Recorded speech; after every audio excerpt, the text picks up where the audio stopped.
The afternoon of October 25th started like any other. I was watering the hydrangeas in the yard, enjoying that lovely, warm autumn sun that I love so much, when my phone rang. It was Ethan, my son. "Mum, we'll be over in a bit. Lucy wants to talk to you about something important." He hung up before I could answer. I put the phone in my apron pocket and kept tending to my plants. I didn't know that piece of technology, that slab of metal and glass, was about to show me the darkest truth of my life. My name is Laura Spencer.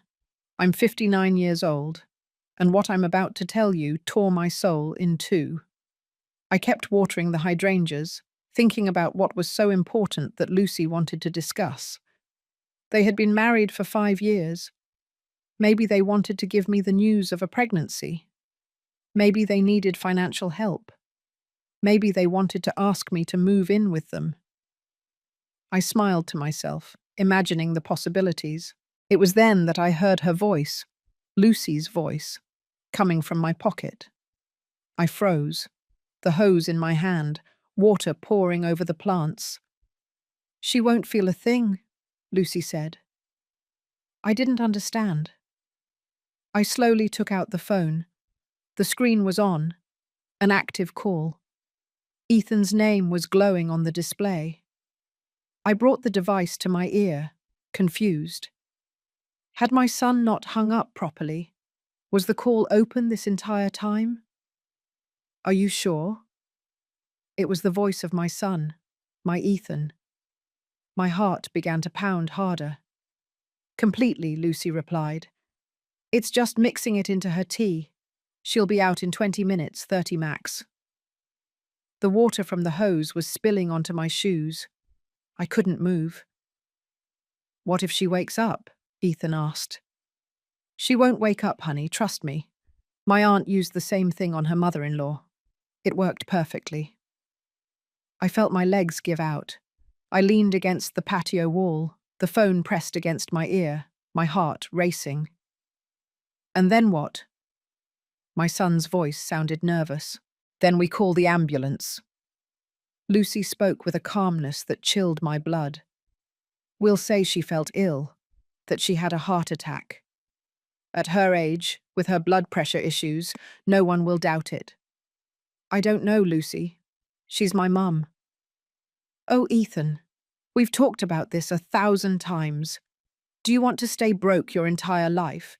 That house is worth more than $5 million, and she doesn't even use the whole thing. It's 4 bedrooms for just one person. It's a waste." I closed my eyes. The hydrangeas I loved so much looked blurry through my tears. "Besides," Lucy continued, "think about our future, about the kids we're going to have. Do you want to raise them in that tiny apartment where we live? Your mum has already lived her life. She's already been happy. Now it's our turn." There was a long silence.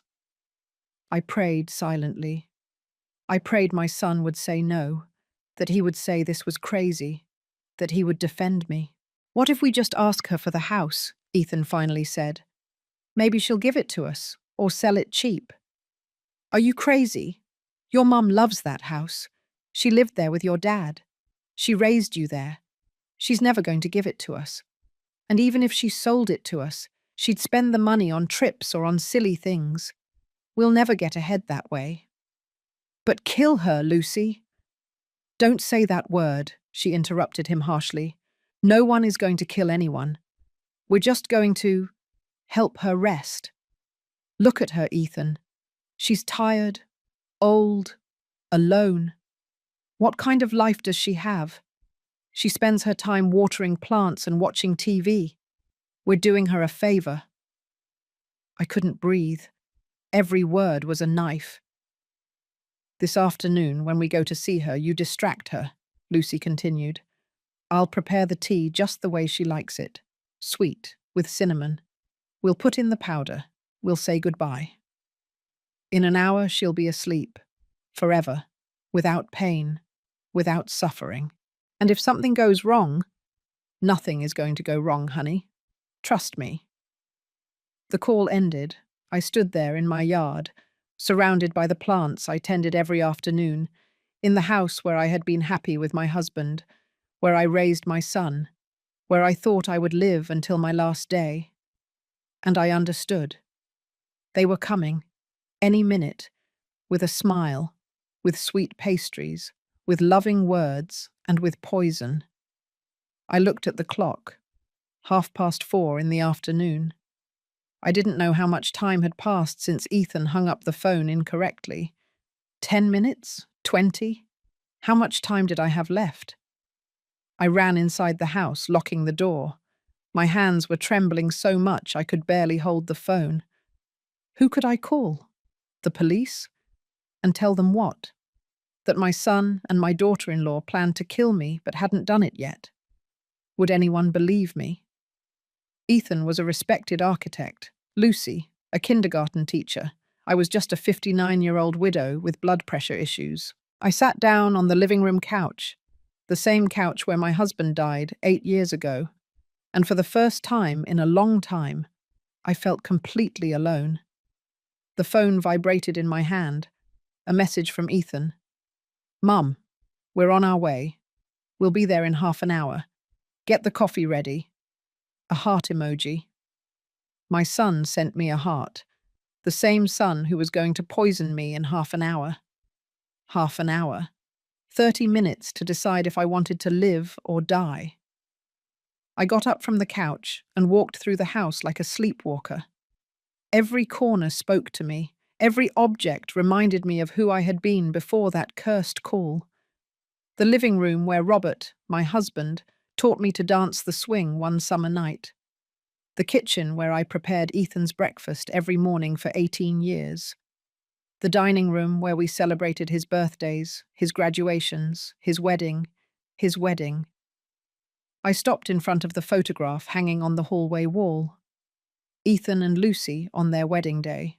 He in his grey suit, she in that white dress that I helped pay for, both smiling. Lucy holding my arm, calling me Mom Laura for the first time. I had cried that day, tears of happiness, I thought. Tears of emotion because my son had found someone who loved him. Now I looked at that photo and saw something else. I saw a woman who was already planning to take everything. My son, my house, my life. Since when? Since the beginning?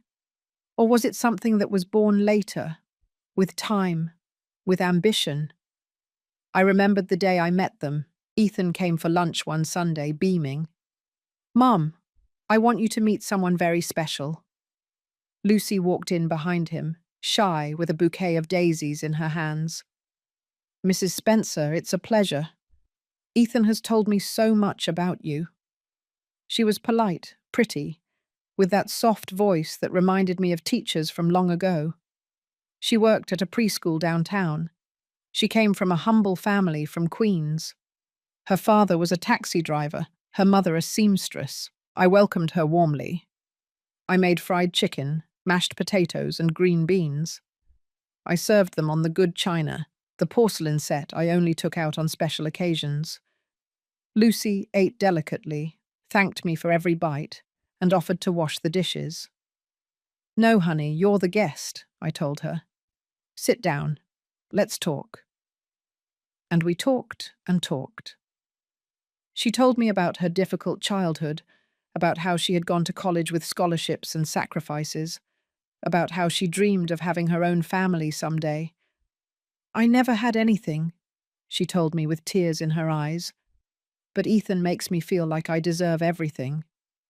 I hugged her that day. I hugged her like the daughter I never had. How stupid I was. Their courtship lasted 2 years. Lucy came to the house every weekend. She helped me cook. She went to the farmer's market with me. She told me about her problems at work. I gave her advice, gave her clothes, bought her shoes. When Ethan told me he wanted to marry her, I jumped for joy. "Are you sure, honey?" "Completely, Mum. Lucy is the woman of my life." I paid for half of the wedding, the venue, the catering, the photographer. It was almost $200,000, my savings from years, But I did it happily because Ethan was my only son, because I wanted to see him happy. The night before the wedding, Lucy came to sleep at the house. She was nervous, couldn't sleep. "Come on, honey," I told her. "Let's have some herbal tea." We sat in the kitchen, both in our pajamas, with our steaming mugs, the same kitchen where I was standing now, trembling, knowing that this same daughter-in-law wanted to poison me. "Mrs. Laura," Lucy told me that night, "I know I'm not the woman you dreamed of for Ethan. I know I come from nothing, that I don't have a university degree, that my family is poor." "Don't talk nonsense," I interrupted her, taking her hand. "You are good. That's all that matters. I'm going to take care of your son," she promised me with tear-filled eyes. "I'm going to make him happy, and I'm going to take care of you too, because you're my family now." She hugged me. I stroked her hair. I thought, this girl is going to be a good wife, a good daughter-in-law, maybe someday a good mother to my grandchildren. How blind I was. The first few months were beautiful. Lucy and Ethan came every Sunday for dinner. She brought me flowers. She called me during the week to ask how I was. She invited me to their apartment. "Mrs. Laura, come see our home." I went. It was a small apartment in a busy part of Brooklyn. 2 bedrooms, 1 bathroom, a tiny kitchen, but it was clean, tidy, with wedding photos on the walls. "It's small," Lucy said apologetically, "but it's ours." "It's beautiful, honey," I told her. "The important thing is that you're together." But I noticed something in her gaze when she said, "It's small," a flash, an ambition I hadn't seen before. Months later, Lucy started making comments. "Oh, Mrs. Laura, your house is so lovely, so big, so full of light." "Yes, honey. Robert and I bought it 30 years ago. It was our dream." 4 bedrooms, right?" "Uh-huh. 1 for us, 1 for Ethan, a guest room, and the service room." "How wonderful," she sighed. "We barely fit in our apartment. And if we have kids, oh well, we'll have to settle." I didn't think anything bad at the time. It was natural for a young woman to dream of a bigger house. I had dreamed of it too at her age.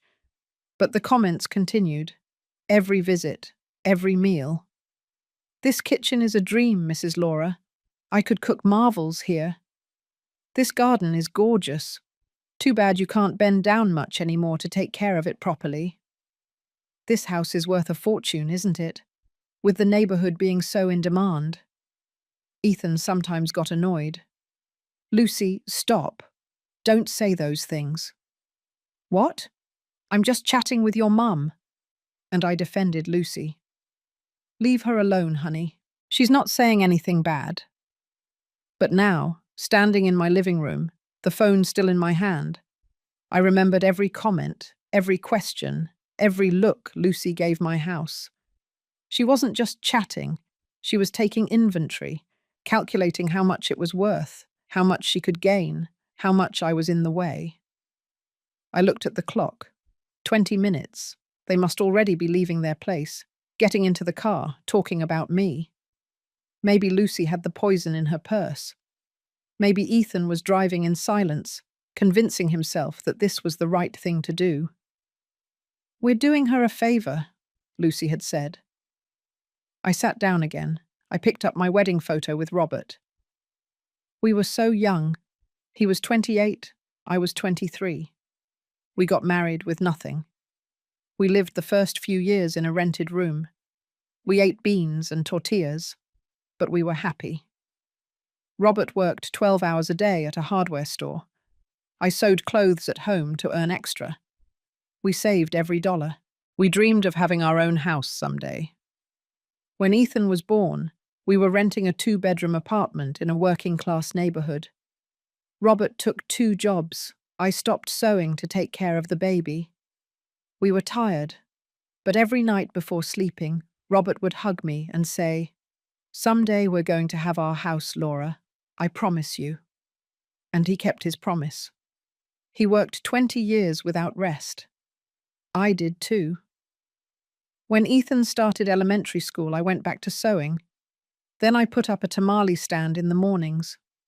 Then I sold beauty products, dollar by dollar, sacrifice after sacrifice, until one day Robert came home with the papers in his hand. "We did it, honey. The house is ours." We cried, embracing that night. All three of us, Robert, Ethan, and me, in our house, with our yard, with our future. Ethan was 12 years old. He chose his bedroom, the one that faced the garden. Robert painted the walls blue because it was his favorite color. I hung curtains. We bought him a bunk bed, even though he was an only child, because Ethan said that way he could invite friends to sleep over. We were happy here, so happy, until Robert got sick. Lung cancer. He smoked his whole life. He could never quit. The last 6 months were terrible. He slowly faded away on that living room couch. I took care of him day and night. Ethan came home from college to help me. He was 22 years old. He cried in silence when his father couldn't see him. The night Robert died, he took my hand. "Take care of Ethan," he said, barely breathing, "and take care of yourself. This house is yours, your effort, your life. Never lose it." "I won't lose it," I promised him. But now, 8 years later, my own son was coming to take it away from me. And my life, too. The phone vibrated again. Another message from Ethan. "We're on our way. Do you have cookies? Lucy loves your pecan sandies."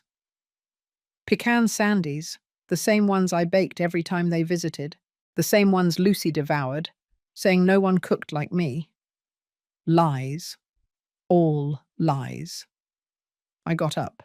I went to the kitchen. I opened the container where I kept the cookies. I took them out one by one. I put them on a plate. I set up the coffee maker. I took out the mugs. And then I knew what I had to do. If they were coming to kill me, I was going to receive them, but not as the victim they expected.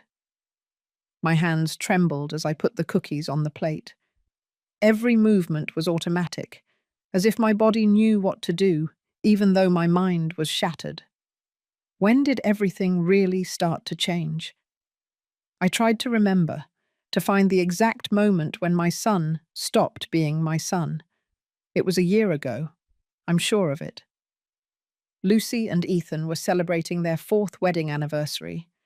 They came for lunch on a Sunday, as always, but something was different. Ethan was quiet, serious. Lucy, too, although she tried to hide it with forced smiles. "What's wrong, honey?" I asked him while serving the chili.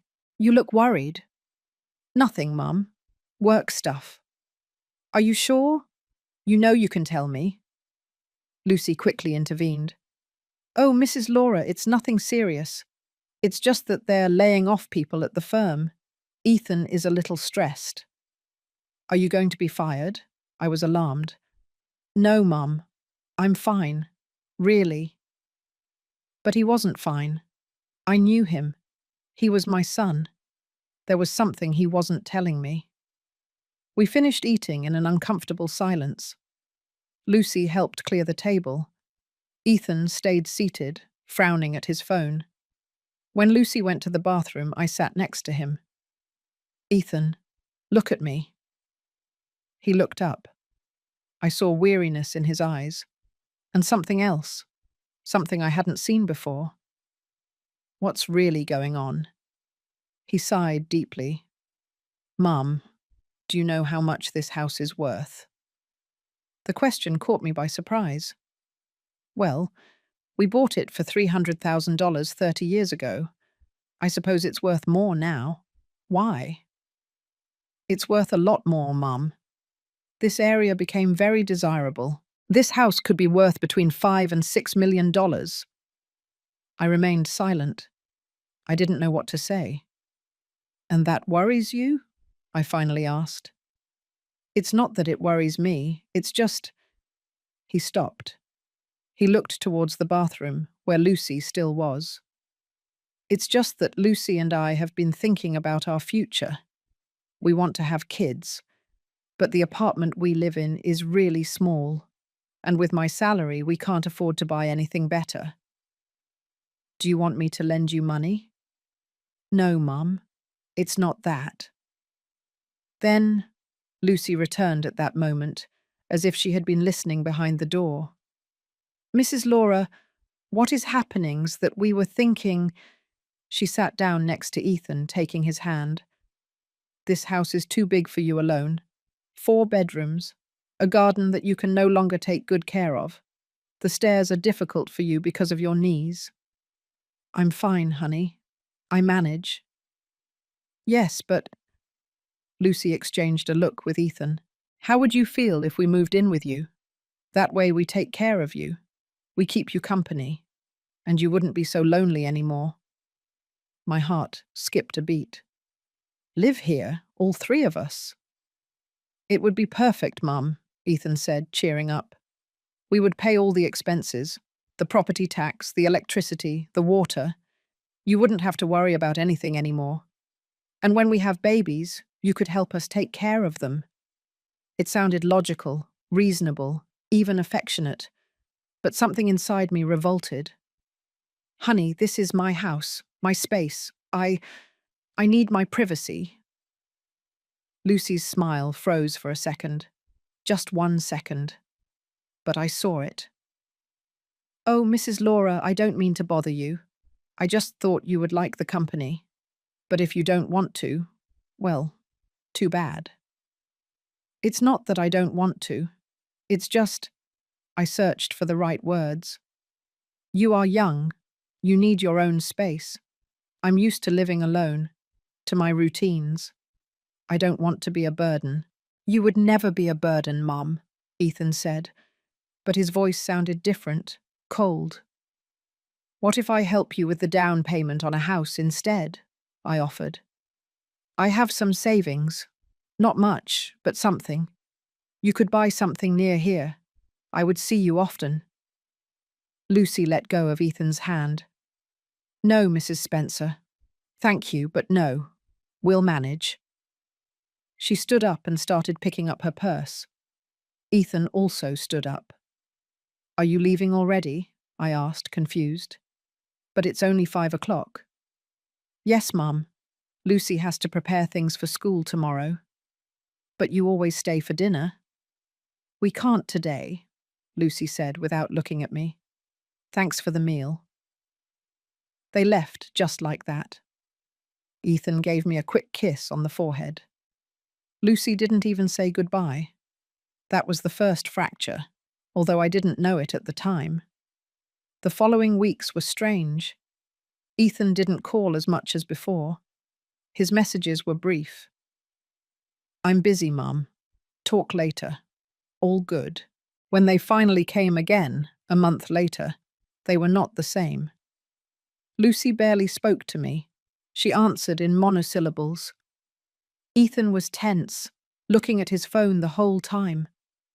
Are you mad at me? I finally asked. No, Mum. Why would we be mad? I don't know. You feel different. We're just tired, Ethan said. Work, you know. But I knew it wasn't work. It was me. I was the problem, because I didn't want to give them my house. Months passed. The visits became more spaced out, once every 2 weeks, then once a month. Lucy's calls disappeared completely. She no longer brought me flowers. She no longer asked me how I was. And Ethan, my son, became a stranger. Honey, is something wrong? I asked him one afternoon when he came alone. Why do you ask that? Because you are not the same with me. I feel like you've distanced yourself. I didn't distance myself, Mum. I just grew up. I'm not a kid anymore. I know. But we used to talk. You used to tell me things. Now I barely know about your life. He was silent for a moment. Then he looked at me with an expression that hurt me. Mum, have you considered that maybe I also need my space? That not everything can revolve around you? The words fell on me like stones. I never asked that everything revolve around me. Didn't you? It's always, come over for lunch, come visit me, call me more often. Sometimes Lucy and I need time for ourselves. I broke down. I just want to know that you're okay. You are my only son. And you are my only mum. But you can't control my life. I don't want to control it. I just want to be a part of it. Well, maybe that's the problem, he said, getting up, that you want to be a part of everything. And sometimes we need to build our life without you being there watching our every move. He left that day, leaving me heartbroken. I cried all night. I didn't understand what I had done wrong. I just wanted my son to be happy, to be close, to love me. Was that being controlling? I called my best friend Stella the next day.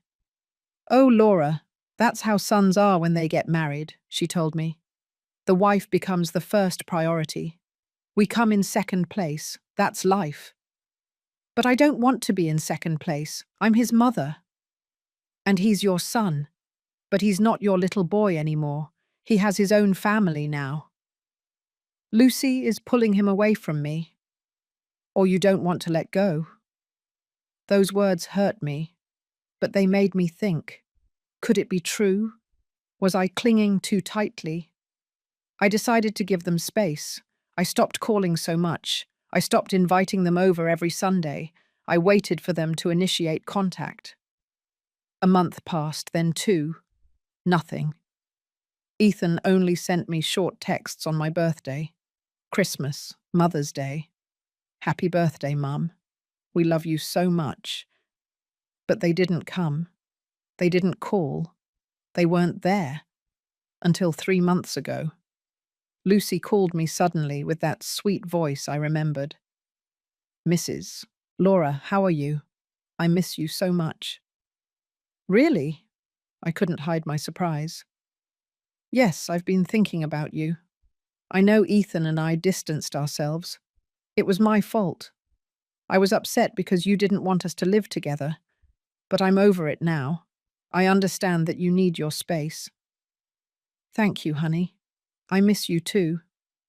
How about we come visit this Sunday? Like before? We'll bring sweet rolls and chat. I would love that. And they came. And Lucy was the Lucy of before again. Affectionate, attentive, asking about my health, my plants, my friends. Ethan also softened. He hugged me for a long time when he arrived. He told me I looked good, that he missed me. I felt like everything was back to normal. How naive I was. Because now, standing in my kitchen, waiting for them to come and kill me, I understood everything. They hadn't come back out of love. They had come back to study me, to observe my routines, to plan. Every visit over the last 3 months had been an inspection. How do you sleep, Mrs. Laura? Lucy asked me once. Well, honey, although sometimes it's hard because of my knee pain. Do you take anything to help you sleep? No, just my blood pressure pills. And you take them at night? In the morning and at night? Yes. Oh, that's good. It's important to be disciplined with your medicines. I thought it was genuine interest. Now I knew she was gathering information. Another time, Ethan asked me, Mum, are you still drinking tea in the afternoons? Yes, honey. It's my favorite time of the day. I sit in the garden with my chamomile tea and watch the sunset. Alone? Alone? Aren't you scared? I mean, if something were to happen to you and no one noticed. No, honey, I'm fine. Besides, I always have my phone close by. He nodded. He exchanged a look with Lucy that I didn't understand then. Now I understood it. They were choosing the perfect time. Afternoon tea. Alone. No one around. The doorbell rang. I froze in the kitchen, the plate of cookies in my hands. They had arrived. My son, my daughter-in-law, my murderers. I took a deep breath. I put the plate on the table. I took off my apron. I ran my hands through my hair. The doorbell rang again. "I'm coming," I shouted, trying to make my voice sound normal. I walked towards the door. Each step was heavy, as if I were walking to my own grave. I put my hand on the doorknob. I turned it. And there they were, Ethan with his smile, Lucy with her purse hanging from her shoulder, a purse where she was surely carrying my death. "Hi, Mom," Ethan said, hugging me. I felt his warmth, his smell, the smell of my son, the child I carried, the man I loved more than my life, the man who came to take it away from me. "Hi, honey," I replied, and my voice almost broke. Lucy kissed my cheek. "Mrs. Laura, it's good to see you. Have you made coffee yet?" "Yes, honey, come in." They walked into my house, the house they wanted to steal, the house they were willing to kill me for. They sat down in the living room, as so many times before, and I went to the kitchen to bring the coffee, which might be the last we would drink together. But this time, as I poured the mugs, as I put the cookies on the plate, as I tried to control the trembling of my hands, this time I knew the truth, and that changed everything. I returned to the living room, the tray shaking in my hands. Coffee, cookies, napkins, everything perfect, as always, as if nothing was wrong. "It smells delicious, Mum," Ethan said, settling into the couch. "These are your favorite cookies, honey. I baked them this morning." A lie. I had baked them yesterday, but I needed to say something, anything, so my voice wouldn't betray me. Lucy took her mug with that smile that now looked hateful to me. "Mrs. Laura, nobody makes coffee like you. It has a special touch." "Thank you, honey." I sat down across from them. I took my mug. My hands were still trembling, so I hid them in my lap. I had to act normal. I had to pretend I knew nothing, because if they discovered that I had overheard that conversation, I didn't even want to think about it. "So, how are you both?" I asked, forcing a smile. "It's been 2 weeks since you last visited." "Work has been heavy," Ethan said. "We have a big project at the firm, but we missed seeing you." Liar, I thought. You came because today is the day you chose to kill me.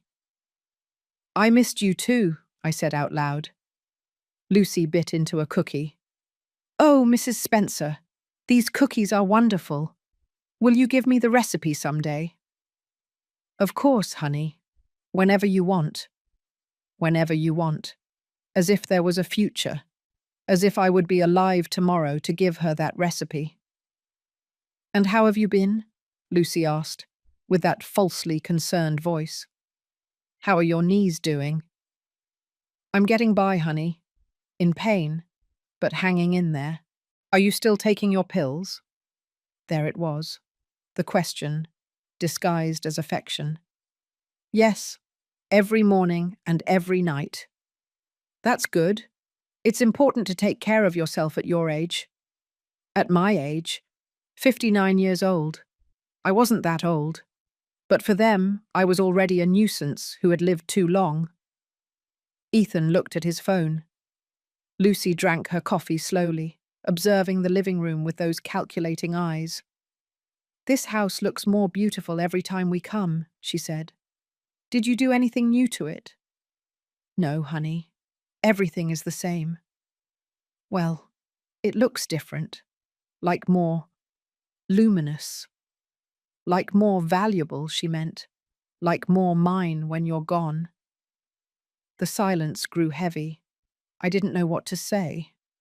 Every word that came out of my mouth felt like an act, as if I were in a play where I was the only one who knew the ending.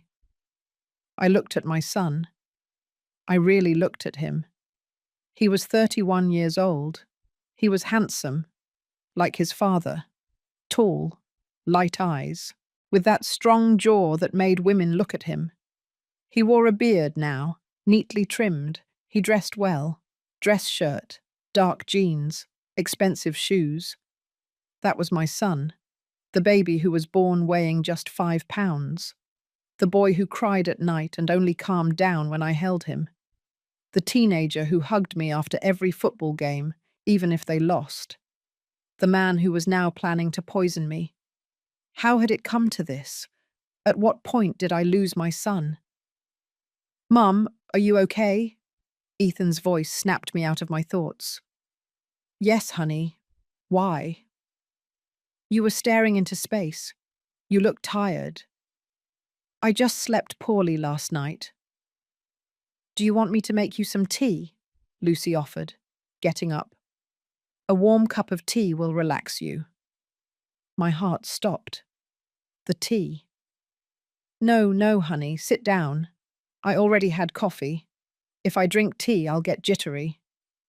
"Oh, but a little chamomile tea won't hurt. On the contrary, it relaxes you." She insisted. Of course she insisted. "Really, Lucy, I'm fine with the coffee." I saw frustration flash across her face. Just for a second. But I saw it. "As you wish, Mrs. Spencer." She sat down again. More tense now. Their plan was getting complicated. I was rejecting the tea, and without the tea they couldn't put the poison in me. I had to be careful. I couldn't reject everything. I couldn't raise suspicions. "And what was that important thing you wanted to talk about?" I asked, trying to change the subject. Ethan and Lucy looked at each other. It was a long look, as if they were communicating silently. "Well, Mum," Ethan began, "we wanted to talk to you about something delicate." My stomach tightened. "What is it?" "It's about your health," Lucy said, taking the floor. "Ethan and I have been worried about you." "Why?" "I'm fine." "Mum, you're 59 years old," Ethan said. "You live alone. You have blood pressure problems. Your knees hurt. What happens if one day you feel sick and there's no one to help?" "I have my phone. I can call an ambulance." "What if you have a heart attack and don't have time to call?" Lucy insisted. "God forbid, Mrs. Spencer. But at your age, these things happen." There it was. They were setting it up. The narrative, the excuse. She had a heart attack. At her age, with her blood pressure issues, it was to be expected. "I'm not going to die," I said, with more firmness than I felt. "No one is saying you're going to die, Mum. We're just saying it would be good for you to have company, for someone to take care of you." "I don't need to be taken care of. I've taken care of myself for 8 years." "But you're not so young anymore," Lucy said, with that false sweetness. "Things change. The body gets tired." "My body is fine." "Mum, don't get angry," Ethan intervened. "We just want what's best for you." What's best for you two, I thought. My death, my house, my money. "And what do you propose?" I asked, although I already knew the answer. "That you hire someone," Lucy said. "A nurse or a lady who helps you with the house and keeps you company. I don't want strangers in my house." "Then let us move in with you," Ethan blurted out. "We talked about this months ago. It's still a good idea." "I already told you no, honey." "Why not?" His voice rose in pitch. "We are your family. We're not strangers." "Because this is my house, my space. I need my privacy." "Privacy for what?" Lucy leaned forward. "To be alone? So no one notices if something happens to you?" "Nothing is going to happen to me." "You don't know that, Mrs. Laura. My grandmother thought the same thing. She lived alone, proud, saying she didn't need anyone. One day she fell in the bathroom. She broke her hip. She lay there for 6 hours before anyone found her. 6 hours suffering, screaming, with no one hearing her. The story was vivid, cruel, designed to scare me, and it worked. I felt fear, not of falling, but of them. I understand your concern, I said slowly, but I am fine. If I ever feel like I need help, I will ask for it. Are you sure? Ethan clenched his jaw. Lucy held her coffee mug tighter than necessary. Are you at least going to think about it? Ethan asked. Yes, honey, I will think about it. A lie. I wasn't going to think about anything. But I had to calm them down. I had to make them leave my house without trying anything. In the meantime, Lucy said, rummaging in her purse, I brought you some vitamins. They are great. My mum takes them and they've helped her a lot with her energy. She pulled out a bottle. Light green pills. My blood ran cold. Vitamins? Yes, Mrs. Spencer. They are natural, made from herbs. Take one in the morning and one at night. You'll see how much better you feel. She held the bottle out to me. I didn't take it. Thank you, honey, but I already take a lot of pills. I don't want to mix things. But these are natural. They won't interfere with your medicines. Even so, I prefer not to take anything else. Mum, Lucy is trying to help you, Ethan said, with a tone I didn't like. I know, honey, and I appreciate it. But my doctor always tells me not to take anything without consulting him first. These are just vitamins, Lucy insisted, leaving the bottle on the table. You don't need to consult your doctor about anything. But fine, I'll leave it here. Use it if you want. The bottle sat between us like a silent threat. Could that be the poison? Or was it really just vitamins? I couldn't know, but I couldn't risk it either. Have you eaten yet? I asked, trying to change the subject again. I can heat something up. No, Mum. Thanks, we already ate, Ethan said, checking his watch. In fact, we have to go now. So soon? You just got here. Yes, Lucy has papers to grade, and I have to finish some blueprints. They stood up. Okay, I understand. Relief flooded me. They were leaving, without trying anything, at least not today, or so I thought. Mrs. Laura, can I use your bathroom before we go? Lucy asked. Of course, honey. You know where it is. Lucy disappeared down the hall. Ethan and I were left alone in the living room. Mum, I know Lucy can be a little pushy, he said in a low voice. But she loves you very much. She's just worried about you. I looked at my son, at this man I no longer recognized. And you, honey? Are you worried too? Of course. You're my mum. You're what I love most in the world.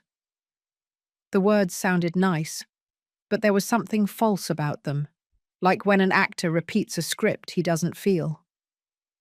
Ethan, I started, not knowing exactly what to say, but Lucy came back at that moment. Ready? She said with a smile. We're leaving, Mrs. Spencer. They both hugged me. Ethan tightly, Lucy with that calculated hug that now gave me chills. Take good care of yourself, Lucy said, and take the vitamins. You'll see they'll do you good. Yes, honey. We'll call you tomorrow, Mum, Ethan said. All right, honey. I walked them to the door. They went out onto the street. They got into the car. Ethan started the engine. Before pulling away, Lucy rolled down the window. Mrs. Laura, don't forget to drink your tea this afternoon. It's good for your nerves, she smiled. She rolled up the window. The car drove away. I stood at the door, watching them leave, my heart racing. Don't forget to drink your tea. It wasn't loving advice. It was an order, a reminder. Drink your tea. That's when it's going to happen. I closed the door. I locked it. I ran to the kitchen. The bottle of vitamins Lucy had left was still on the table. I picked it up with trembling hands. I opened it. The pills were green, perfectly round. Could this be the poison? Or would they come later, when I was already taking these pills, so it would look like natural death? I didn't know, but I couldn't risk it. I went to the bathroom Lucy had just used. Everything looked normal. The toilet lid was down, the sink was clean, the towels were in place. But then I saw something. The medicine cabinet. The door was slightly ajar. I always left it closed. I approached slowly. I opened the door completely. My medicines were there. The blood pressure pills, the cholesterol pills, the pain pills. But something was different. The bottle of blood pressure pills, was in a different spot. I always put it on the left. Now it was on the right. Someone had moved it. Someone had opened it. I took the bottle with trembling hands. I opened it.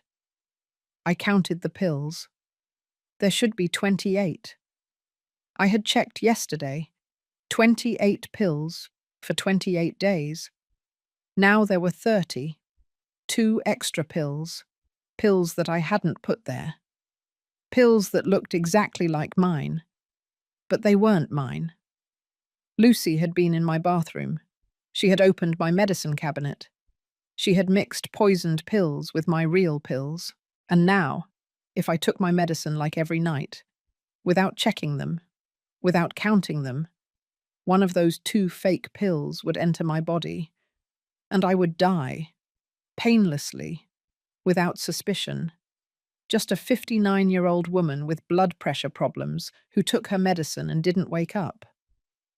I sat down on the bathroom floor, hugging the bottle, trembling. The plan was perfect, and I almost fell for it. I don't know how long I sat on the bathroom floor, hugging that bottle of pills as if it were a bomb about to explode. 30 pills. There should have been 28. 2 of them wanted to kill me. I got up slowly, leaning on the sink. My knees protested, but the physical pain was nothing compared to the pain I felt in my chest. I walked to my bedroom. I locked the door. I sat on the bed. I had to think. I had to be smart. I opened the bottle again. I took out all the pills and put them on the white comforter of my bed. I examined them one by one under the lamplight. They were identical, all round, all the same size, all the same pale pink colour. But 2 of them were not what they seemed. How could I tell which ones? I smelled the pills. They all smelled the same. Like nothing. Like medicine. I touched them. They all had the same texture. I took one and carefully broke it in half.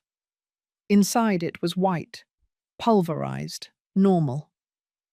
I took another and broke it too, the same. I continued like this until I had broken 10 pills. All the same. I stopped. If I kept destroying them, I wouldn't have medicine left for the month. I put the broken pills aside. I gathered the ones that remained whole. There were 18. 2 of those 18 would kill me. I couldn't take them. I couldn't risk it. But if I didn't take my blood pressure medicine, I could have a heart attack for real. The doctor had warned me 1,000 times. Mrs. Laura, these pills are vital. If you stop taking them, even for a day, your pressure can skyrocket. And at your age, that is very dangerous. I was trapped. If I took the pills, I could die from poison. If I didn't take them, I could die from a heart attack. Either way, Lucy and Ethan won. I got up from the bed. I walked back and forth in the bedroom, thinking, looking for a way out. Then I remembered something. My friend Stella, her son was a pharmacist. He worked at a large pharmacy in the downtown area. I could go to him, show him the pills, ask him to analyze them. I looked at the clock. 7 o'clock at night. Pharmacies closed at 9. I still had time. I grabbed my purse. I put the bottle of pills inside. I put on a sweater. I took my car keys. I hadn't driven in months. Since my knees started hurting more, I preferred to take a taxi. But today, I couldn't risk it. I couldn't let anyone else know about this.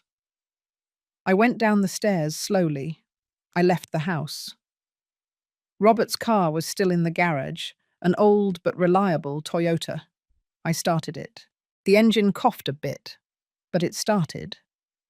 I drove through the streets of the neighborhood. The traffic was heavy at that hour.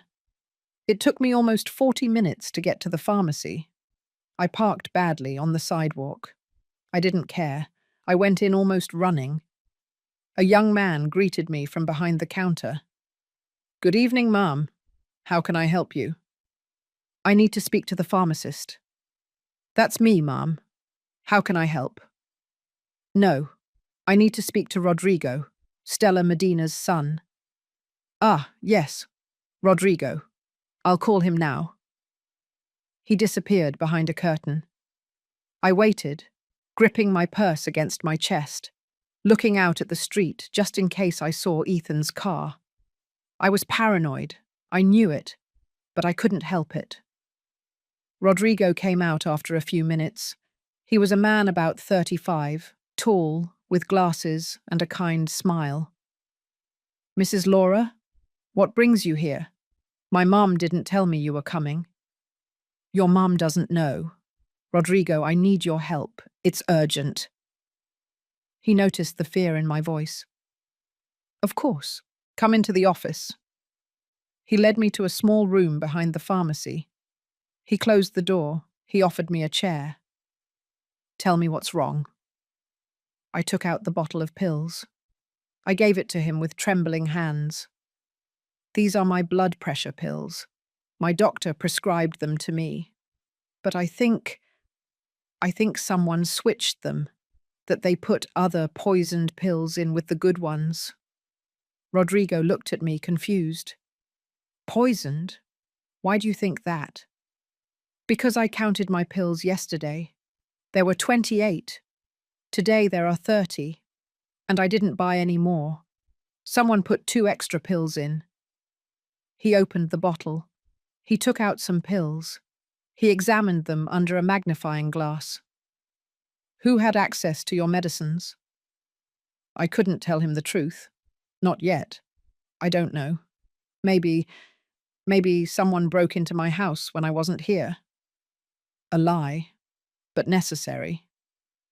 Rodrigo continued to examine the pills. He took one. He broke it. He smelled the powder. He tasted a tiny bit with the tip of his tongue. "Mrs. Laura, I need to do a chemical test on these pills, but that takes time. Can you leave the bottle with me tonight? I'll give you the results tomorrow." "You can't do it now." "I don't have the equipment here. I have to take them to a lab nearby. But it's already closed.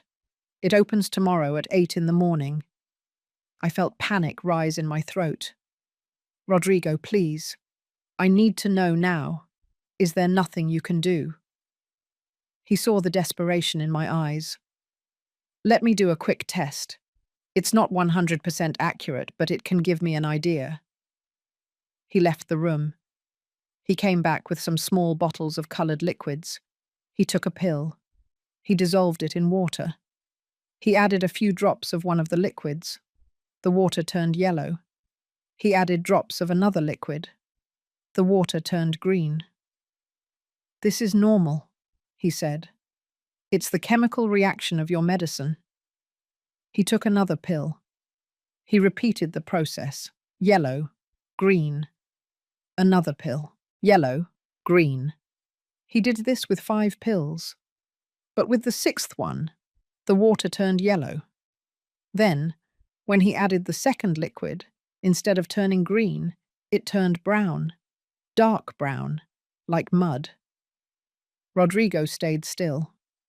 "What does that mean?" I asked, although I already knew the answer.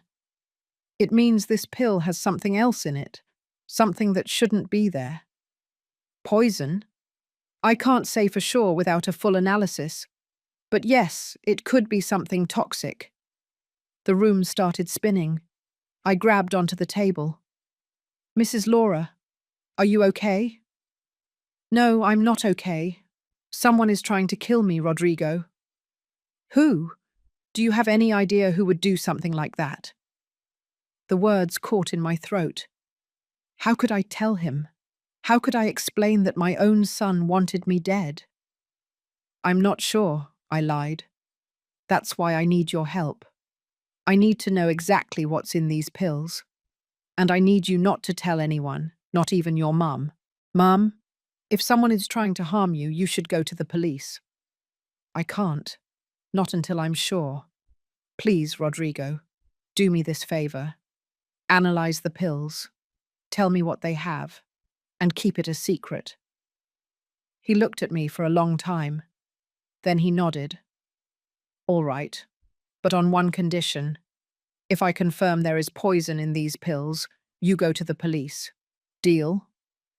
Deal. Leave the bottle with me. Tomorrow, first thing in the morning, I'll take the pills to the lab. I'll call you as soon as I have the results. I gave him the bottle. He gave me his cell phone number. Call me if anything happens, at any hour. Understood? Yes, thank you, Rodrigo. You don't know how much I appreciate it. I left the pharmacy feeling a little relieved, but only a little. Because now I had another problem. I didn't have my blood pressure pills, and I needed to take them tomorrow morning. I got into the car. I drove back home slowly, thinking, trying to find answers in the silence of the night. I could go to another pharmacy, buy more pills, but I needed the prescription. And the prescription was at home, in some drawer I would have to search. I got home almost at 9 o'clock at night. I went inside. I locked the door, all the doors, all the windows. The house felt different now, as if it was no longer my refuge, as if it were a trap. I went to the kitchen. The bottle of vitamins Lucy had left me was still on the table. I picked it up. I examined it. Vita Herb. Plus, natural supplement. Take 1 capsule twice a day. I sat down. I opened the bottle. The capsules were green gelatin, filled with a dark brown powder. Were they really vitamins? Or was this another poison? Maybe Lucy had 2 plans. The pills in the medicine cabinet as a first option, and these vitamins as a backup. I couldn't trust anything that came from her. I put the bottle away in a drawer, out of sight. I searched through my old papers until I found the prescription for my blood pressure pills. It was expired, from 6 months ago. But maybe a doctor could give me a new one. Tomorrow I would go to Dr. Ramirez's office. I would ask him for a new prescription. I would buy fresh pills at a different pharmacy. And in the meantime, I had to survive the night without my medicine. I poured myself a glass of water. I sat in the living room. I turned on the television, but I didn't really watch it. I just watched the images move while my mind kept thinking. My son wanted to kill me. My son. The child who had grown inside me. The baby I had breastfed. The boy who had called me mummy until he was 8. Until his friends made fun of him and he started calling me mum. The teenager who cried on my shoulder when his first love rejected him. The young man who hugged me, crying, the day we buried Robert. Don't worry, Mum. I'll take care of you. Always. Lies. All lies. Or maybe not. Maybe at that moment, he had meant it. When did he change? When did love turn into greed? Was it Lucy's fault? Or was it always there, dormant in Ethan, waiting for the moment to wake up? The phone rang. I jumped. I looked at the screen. Ethan. I watched the phone vibrate. Once, twice, 3 times. I answered. Hello? Mum, how are you? You sound weird. I'm fine, honey, just tired. Have you had dinner? Yes, a lie. I heated up some soup. That's good. Hey, did you take the vitamins Lucy left you? There it was. The question. No, honey. Not yet. I told you I prefer to consult with my doctor first. Mom, they're just vitamins. They won't hurt you. I know, but I want to be careful. You're so distrustful. His voice sounded annoyed. Lucy gave them to you with love, and you are rejecting her. I'm not rejecting her. I just want to be cautious. Whatever. Pause. And did you take your blood pressure pills? My heart almost stopped. Why do you ask that? Because you always take them at 8 o'clock at night. It's already 9. I just want to know if you're taking care of yourself. He was checking. He was verifying that I had taken the poisoned pills. Yes, honey. I already took them. A lie. A while ago. That's good. I'm glad. Well, I'll let you rest. Sleep well, Mum. You too, honey. I love you. The words hurt me like knives. I love you too. He hung up. I remained seated with the phone in my hand. Ethan had called to make sure I had taken the poison, like someone checking if a trap had worked, like someone waiting for their prey to fall dead. I turned off the television. I turned off the lights. I went up the stairs slowly, gripping the railing because my knees hurt and because I felt like my legs would give out at any moment. I went into my bedroom. I put on my pajamas. I lay down in bed. The bed where Robert and I had slept for 22 years. The bed where I had cared for him in his last days. The bed where I now slept alone, knowing that the people I loved most in the world wanted me dead. I closed my eyes, but I couldn't sleep. What if tomorrow Rodrigo confirmed that the pills contained poison? What would I do then? Would I go to the police as he had asked me? Would I accuse my own son of attempted murder? Would I see Ethan handcuffed, put into a police car, crying, screaming that he hadn't done anything? Could I live with that guilt? But on the other hand, could I continue living knowing that my son was waiting for the next opportunity to kill me? I had no answers, only questions. Questions that gnawed at me from within. At midnight, I was still awake, staring at the ceiling. I felt pressure in my chest. A dull ache, as if an elephant had sat on my ribs. Was it my blood pressure? Was it rising because I hadn't taken my pills? Or was it just my heart breaking into 1,000 pieces? I got up, went to the bathroom, splashed water on my face, looked at myself in the mirror. A 59-year-old woman stared back at me, with wrinkles around her eyes, with grey hair that I no longer bothered to dye, with deep, dark circles that I hadn't had yesterday. This woman had worked her whole life, had sacrificed everything for her family, had loved with all her heart. And now she was alone, betrayed, hunted like an animal, but she was still alive. And as long as I was alive, I could fight. I returned to bed. This time I did fall asleep, a restless sleep, full of nightmares. I dreamed that Ethan was a child again, asking me to hold him, and when I held him, he stabbed a knife into my chest. Over and over again, without stopping smiling. I woke up screaming at 5 o'clock in the morning. The phone rang almost immediately, as if someone had been waiting. It was Rodrigo. Mrs. Laura, I'm sorry to call so early, but I need you to come to the lab urgently. I already have the results. What did you find? There was a long silence. Too long. Ma'am, I need you to come, and to be prepared, because what I'm going to tell you is going to change everything. I arrived at the lab at 6:30 in the morning. It was still dark, the streets empty, only a few street vendors setting up their stands for breakfast burritos and hot chocolate. Rodrigo was waiting for me outside. He had dark circles under his eyes. He looked like he hadn't slept. "Mrs. Laura, come in." He led me inside. The lab smelled of chemicals and alcohol. There were tables full of bottles, microscopes, computers. I sat down in a chair. My hands wouldn't stop trembling. "What did you find?" Rodrigo placed a folder on the table. He opened it. Inside were papers with numbers, graphs, words that I didn't understand. "Ma'am, out of the 30 pills you gave me, 28 are your normal medicine, chlorthalidone for blood pressure. They are exactly what they should be." "And the other two?" He took a deep breath. "The other 2 pills contain the same amount of chlorthalidone, but they also have something else, something that shouldn't be there." "What is it?" "Digoxin, in a very high dose."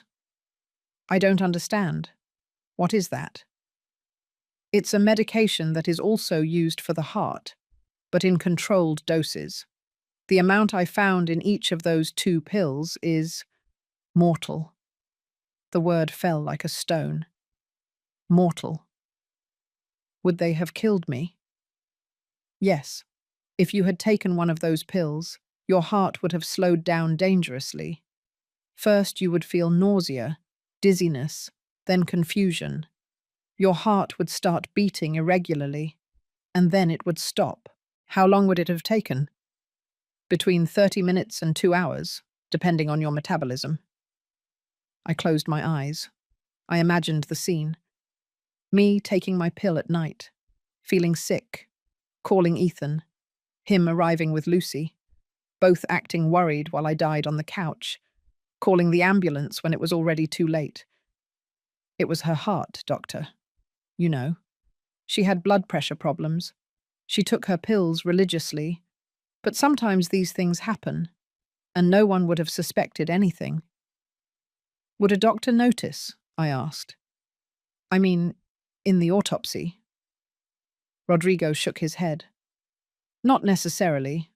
Digoxin is metabolized quickly, and in a person with pre-existing heart problems, a cardiac arrest would not raise suspicion, unless someone requested a full autopsy with specific toxicological analysis, and that is almost never done on older people with a medical history." The plan was perfect. Absolutely perfect. "Mrs. Laura," Rodrigo sat across from me, "you have to tell me who did this. This was not an accident. Someone deliberately adulterated your medicines to kill you." The tears started to fall. I couldn't stop them. "My son," I whispered, "and my daughter-in-law." "What?" "My son, Ethan, and his wife, Lucy. I overheard a conversation. They have a plan. They want my house. It's worth millions. And I'm in the way." Rodrigo turned pale. "My God. They came to visit me yesterday. Lucy went to the bathroom. When they left, I checked my medicine cabinet.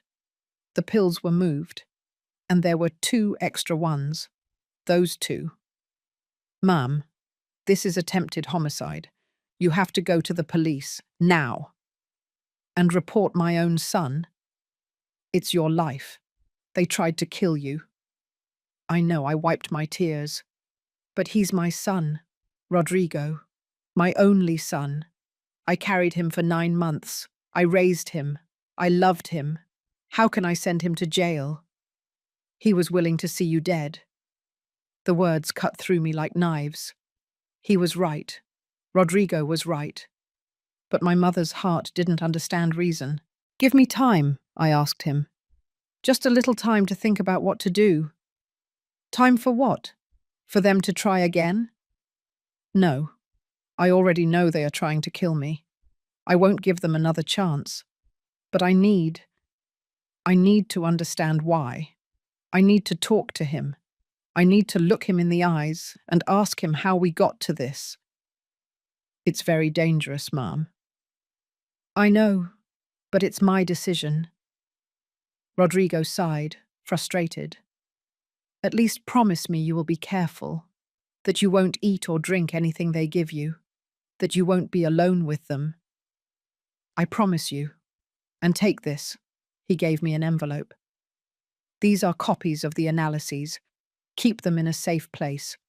They are evidence, just in case. Just in case I ended up dead. He didn't say it, but we both thought it. Thank you, Rodrigo. Really, I don't know how to repay you for this. You don't have to repay me anything, just take care of yourself. And call me if you need anything. Anything at all. I left the lab as the sun began to rise. The sky was pink and orange, a beautiful day. A day I almost didn't see. I drove home slowly, thinking, trying to find answers in the morning silence. Why, Ethan? Why? Was it just the money? The house? Or was there something else? Did you hate me that much? Was I that much in the way of your life? I arrived home. I went inside. Everything was the same as yesterday, but it felt different. It was no longer my home. It was the prize my son was willing to kill me for. I went to the kitchen. I made coffee. I hadn't slept well. I hadn't eaten. But I wasn't hungry, just an emptiness in my stomach that no food could fill. The phone rang. Ethan. My hand trembled over the device. I let it ring twice before answering. Hello? Good morning, Mum. How did you sleep? His voice was warm, affectionate, as always, as if he hadn't planned my death yesterday. Fine, honey. And you? Good. Hey, Lucy and I were thinking of stopping by this afternoon. Do you have plans? My heart started beating faster. They wanted to come again, to check, to make sure. No, I don't have plans. Perfect. We'll stop by around 5. Lucy wants to bring food. She says you look very thin lately. Food? Of course. Another opportunity to poison me. You don't have to, honey. I can cook something. No, Mum. Let us spoil you. Besides, Lucy already bought everything. It's going to be your favourite chicken dish. My favourite dish, the one I had taught her how to make. Would that be where they would put the poison this time? All right, honey. I'll be waiting for you. Perfect. Oh, and Mum, did you take your pills this morning? There it was again. Checking. Yes, honey. As always. That's good. Take good care of yourself. See you later. He hung up. I stood there with the phone in my hand, trembling. They were coming at 5, with poisoned food, hoping that I would already be weakened from having taken the adulterated pills last night and this morning. But I hadn't taken them. I was weak for other reasons. But I was alive and conscious, and this time I was going to be prepared. I went to my bedroom. I took out my old phone, one I barely used anymore. I charged it. Then I searched through my things until I found what I needed. A small voice recorder that Robert had given me years ago. I used it to record my to-do lists. I never thought I would need it for this. I tested it. It worked. I had a plan. When Ethan and Lucy arrived, I would welcome them as always, smiling, trusting, but with the recorder hidden in my pocket. And I would make them talk. I needed them to confess. I needed to hear it from their own mouths. Because up until that moment, a part of me still held on to hope. I still wanted to believe that everything was a misunderstanding, that the poisoned pills got there by mistake, that the conversation I overheard was about something else. I needed that hope to die so I could continue living. I spent the day preparing. I took a shower. I put on comfortable clothes. I hid Rodrigo's analysis papers in a safe place, inside a book that no one but me read. At 4 o'clock in the afternoon, I put the recorder in my sweater pocket. I turned it on. I checked that it was recording. At 5 o'clock sharp, The doorbell rang. I took a deep breath. I looked at myself in the hallway mirror. You can do this, Laura. You are stronger than you think. I opened the door. Ethan was smiling with a bag of sweet pastries in his hands. Lucy was carrying a large pot, smelling of chicken. Hi, Mom. Ethan hugged me. I closed my eyes. I memorized that hug because it might be the last. Hi, honey. Mrs. Laura. I brought your favorite chicken. You'll see how delicious it is. Lucy walked straight into the kitchen. I followed her inside. My heart was beating so fast I thought they could hear it. Lucy started serving the plates. Ethan set the table. Everything so normal, so familiar, so fake. We sat down. Lucy placed the plate in front of me. The chicken looked delicious. The sauce smelled incredible. But I couldn't eat. Try it, Mrs. Spencer. I made it with lots of love. I picked up my fork. I cut a small piece of chicken. I brought it close to my mouth, and I left it there. Is something wrong, Mum? Ethan asked. Don't you like it? Yes, it looks delicious. It's just, my stomach hurts a little. Do you feel sick? Lucy leaned towards me with false concern. A little dizzy. Maybe it's my blood pressure. Did you take your pills today? The question again. Yes, but I think they upset my stomach. Ethan and Lucy looked at each other. It was a quick look, but I saw it.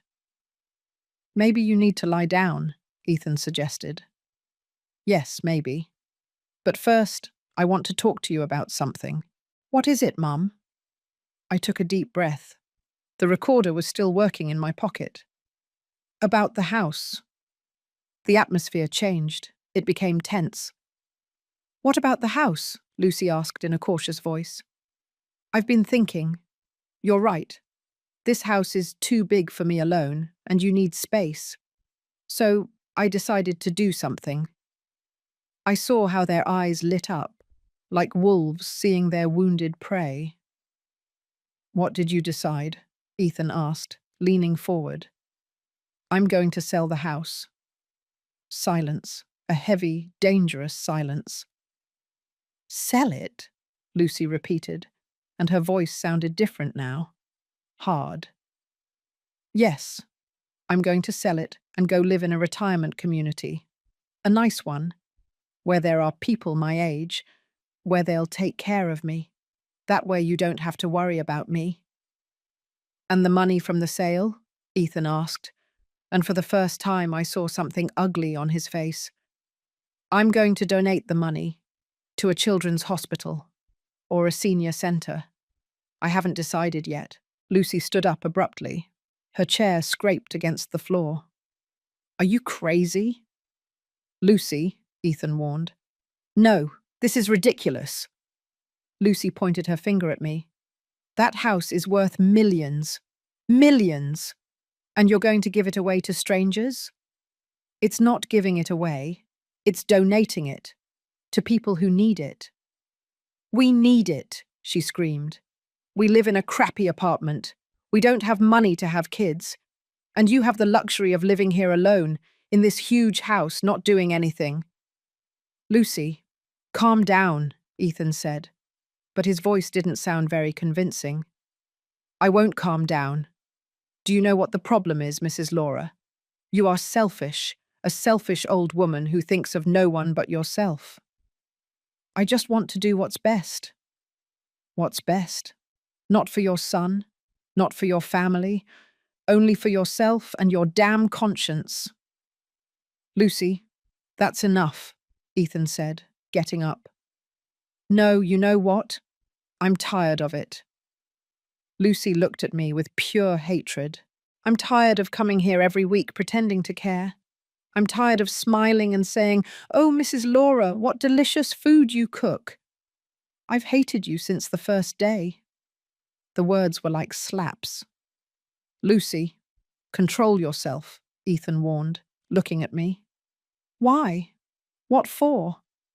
Anyway, She stopped. She realized what she was about to say. Anyway, what, Lucy? I asked with a trembling voice. Finish the sentence. She looked at me with eyes full of venom. Anyway. You're going to die soon anyway. The silence that followed was absolute. Ethan turned pale. Lucy, what did you say? What you heard. She's going to die. Don't you see how she is? Weak, old, sick. She doesn't have much time left. Why pretend? I got up. My legs were trembling, but they held me up. And you were going to help make that time shorter, right? Lucy froze. What are you talking about? About the pills, the ones you put in my medicine cabinet. I saw fear cross her face, just for a second, but I saw it. What pills? I didn't put anything in there.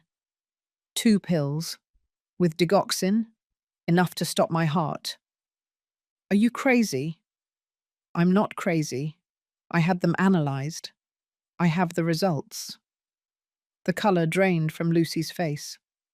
Ethan was looking at both of us, confused. What are you talking about? Ask your wife, I said, without taking my eyes off Lucy. Ask her what she was doing in my bathroom yesterday. Ask her what she put in my medicine cabinet. Mum, you're talking nonsense. Nonsense? I took the recorder out of my pocket. Is this nonsense? And I pressed play. My voice came out of the device. The conversation from 2 days ago, when Ethan's phone was left open without him knowing. She won't feel a thing. Are you sure? It's just mixing it into her tea. She'll be out in 20 minutes. The voices of Lucy and Ethan filled the kitchen. I watched as my son's face crumbled. I watched as Lucy understood that we were found out. And I watched as everything that was left of my family broke into 1,000 pieces. The recording continued to play. Every word was a hammer hitting the silence of the kitchen. And what if she wakes up? She won't wake up, honey. Trust me. And then what? Then we call the ambulance. We'll say she felt ill, that she had a heart attack. Ethan collapsed into the chair. His face was white as a sheet. Mom. You what? My voice came out louder than I expected. You what, Ethan? Are you going to tell me it's not what it looks like? That I misunderstood? He stammered, looking at Lucy as if seeking help. But Lucy was no longer pretending. The mask had completely fallen. She looked at me with pure hatred. Yes, she said, crossing her arms. We planned to kill you. So what? What are you going to do about it? Lucy, shut up, Ethan yelled. Why? She already knows everything. There's no point in lying anymore. You're crazy. You're absolutely crazy. I'm crazy? Lucy laughed, a horrible laugh. You're the one who came up with the idea, Ethan. Did you forget? You were the one who said, my mum is worth more dead than alive. The words shot through my chest like bullets. Ethan covered his face with his hands. I didn't mean... Yes, you did mean it. Lucy turned to me. Do you want to know the truth, Mrs. Laura? Your son sought me out from the beginning because he knew I came from nothing, that I was hungry, that I would do anything to get ahead. That's not true, Ethan mumbled. Of course it's true. You told me your mum had a house worth millions, that it was your only inheritance, that if we got married, someday everything would be ours. You told me on our 3rd date. Did you forget? I looked at my son, waiting for him to deny it, to say that Lucy was lying, but Ethan said nothing. He just cried in silence. At first we thought about waiting, Lucy continued, about being patient. But the years passed, and you were still there, healthy, strong, taking care of your little plants, drinking your coffee, living in this enormous house while we drowned in debt. You have jobs, you have a roof over your head, you have food, I said, trying to keep my voice steady. Food? Lucy laughed again. Sure, we eat beans and rice, while you have the luxury of throwing away food, of having 4 empty bedrooms, of living like a queen in a house you don't even use completely. This house is mine. I paid for it with my work, with Robert's work, and now it is ours. Or it should be. You have already lived your life. You have already been happy. You have had your marriage, your family, your good years. Now it's our turn. And that's why you decided to kill me. It wasn't one day to the next, Lucy said, and her voice became cold, calculating. It was a process. First, we tried to convince you to let us live here. You refused. Then we tried to get you to sell us the house cheap. You also refused. You always refused everything. Because it's my house. But you're going to die, Lucy yelled. Sooner or later you're going to die. What difference does it make if it's today or in 10 years? In the end, the result is the same. We get the house anyway. The difference, I said with a broken voice, is that those 10 years are my life, my time, my right. Your right, Lucy repeated with sarcasm. Always talking about your rights. And what about ours? The rights of young people who have a whole life ahead of us, who want to have children, who deserve an opportunity. At the cost of my life? Yes, Lucy approached me. Yes, at the cost of your life. Because life is unfair, Mrs. Laura. And those who don't fight, those who don't take what they want, are left with nothing. I come from nothing. I grew up with nothing, and I swore my children wouldn't go through the same thing. My children, too, I said. I also grew up poor. Everything cost me too, but I never killed anyone to get it. How noble, Lucy scoffed. How saintly. But look where you are now, alone, old, with a son who hates you. I don't hate her, Ethan suddenly shouted, getting up. I've never hated her. Then why? I asked him, turning towards him. Why did you agree to this, Ethan?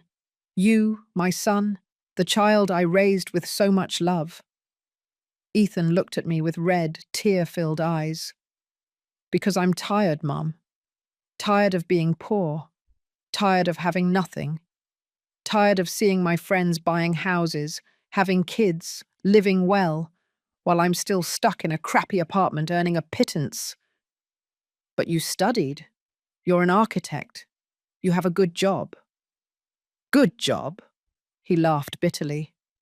I earn $2,500 a month, Mum. $2,500. In this city, that's nothing. It's not enough for anything. And meanwhile, you have this house. This house that's worth $5 million. $5 million that are kept here, doing nothing, while I drown in debt. You could have asked me for help. I asked you for help. We asked you to let us live here. We asked you to sell us the house, and you always said no. Because it's my house, Ethan. It's all I have left of your father. It's my home. It's a house, he said coldly. 4 walls and a roof. Nothing more. The words hurt me more than any physical blow. Do you really believe that? Yes. He wiped his tears. To you it's a museum, a place full of dead memories. But for us it could be a future, a life. A life they were going to build on my corpse. Ethan flinched at those words. I didn't want you to suffer. That's why the pills. It was going to be fast, painless. You would have fallen asleep and that's it. You wouldn't have known anything. And that makes it better? Tears ran down my cheeks. The fact that I wasn't going to suffer physically makes it okay for my own son to kill me? I don't know, he murmured. I no longer know what is right and what is wrong. I do know, I said firmly. Killing is wrong. Killing your own mother is wrong. and no amount of money justifies that. Easy for you to say when you're the one with the money, Lucy snapped. I earned this money, this house, with 30 years of work, of sacrifice. I don't owe you anything, Lucy. And Ethan doesn't owe me anything that justifies this either. Of course he owes you, Lucy said. He owes you his education, his career, everything he is. And now it's time for you to pay it back. By paying with my life? Exactly. The coldness with which she said it left me speechless. This woman had no conscience. She had no remorse. To her, I was just an obstacle, a problem that needed a solution. You are sick, I said finally. Both of you. You are sick and you need help. We don't need help, Lucy said. We need money and we are going to have it. Oh yeah? And how? I already know your plan. I already have proof. I have the analyzed pills. I have the recording. If something happens to me, the police will know exactly who it was.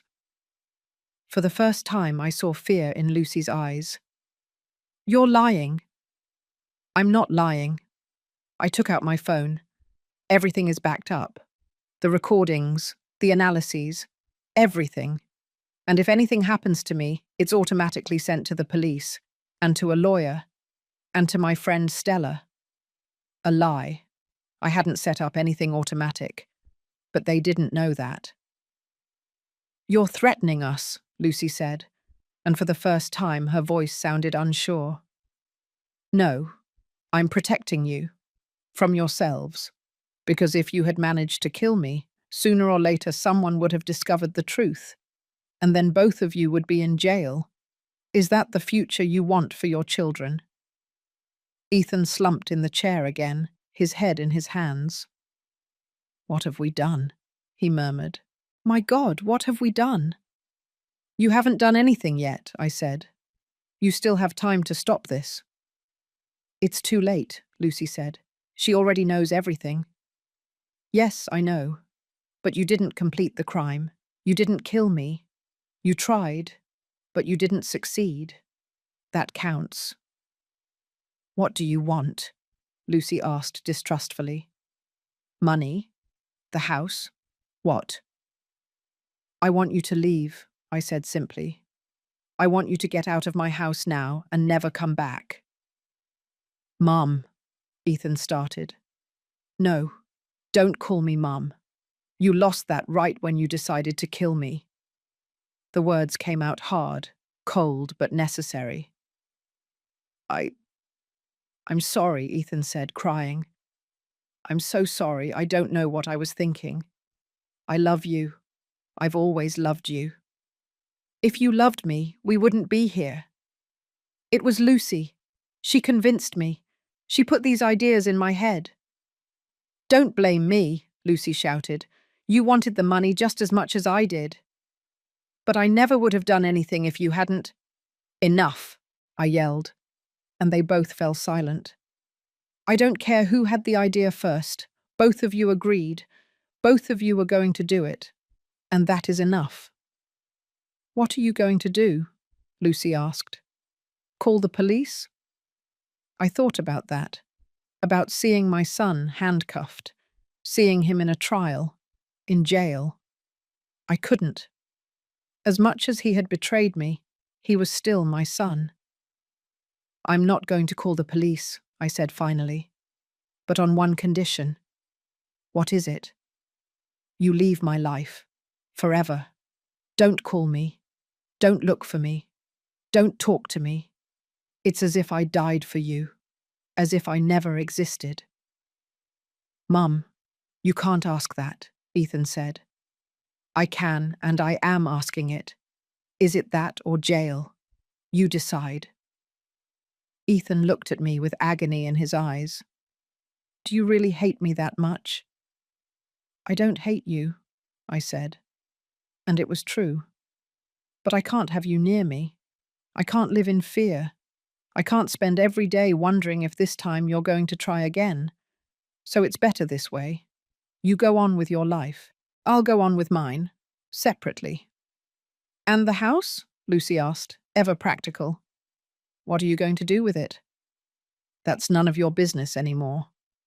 You're going to donate it, right? Like you said before? You're going to give it away to strangers? Maybe. Or maybe I'll sell it and move somewhere else. Far from here. Far from you. I haven't decided yet. But whatever I do is not your problem. Lucy clenched her fists. I saw the hatred on her face. But I also saw resignation. She knew she had lost. Let's go, Ethan, she said. There's nothing more to do here. Ethan didn't move. He looked at me with pleading eyes. Mum, please don't do this.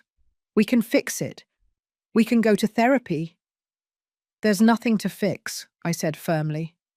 What was between us died the day you decided to kill me.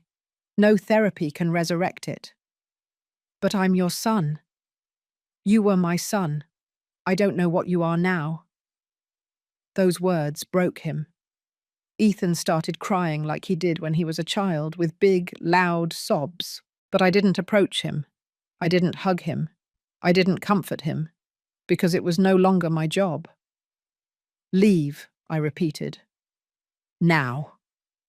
Lucy grabbed Ethan's arm, pulled him up from the chair, and pushed him towards the door. You heard your mum. We're leaving. They walked towards the exit. I followed them, keeping my distance.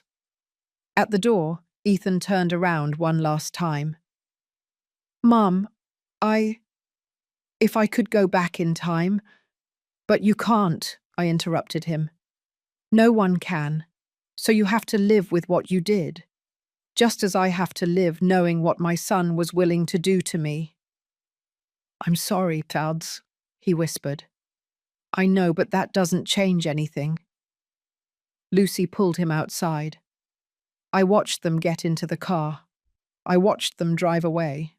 And when the car disappeared around the corner, I closed the door. I locked it.